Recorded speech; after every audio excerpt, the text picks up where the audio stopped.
Tito unanenepa vibaya mafuta yako tu hiyo kisha kwenye nali. Wewe mamatu. Mamatu. Mami njoo.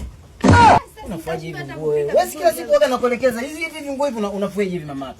Kwa sababu gani? Wewe unaona hapa pametakata hapa, angalia kwenye pindo hivi. Una muda mwingine unaweza kusema tu Pilito ni muongeaji. Oh baba yetu muongeaji, angalia hivi pindo unafuaje hivi kweli? Mke wa mtu sio nyeusi, angalia huko kwenye pindo zake, humu angalia. Humu kuanzia hapa mama yetu kumetakata. Kuanzia hapa kwenda huku juu kumetakata. Angalia hapa kwenye hizi pindo hizi. Angalia hivi pindo hizi. Kwani hapa unashindwa kweli kufikicha mtu kweli unashindwa tu kufikicha? Kwa hiyo nguo ni chafu. Nguo ni chafu, sio nguo chafu. Huku juu umefua sawa vizuri. Hapa kwenye tindo ninavyokuelekeza, alafu mimi ninapokuwa nakuelekeza. Unasikia mama? Niwekea hapa nitaifua. Sio nikuwekea hapa utafika. Njoo hapa, njoo hapa. Na wewe nitaunguza. Unasema nikuwekea hapa ufanyaje? Kwa hiyo mimi ninapokuwa nakupa maelekezo mume wako unaniona kama vile mimi ni mwenda wazimu. Nakupa maelekezo unasemaje?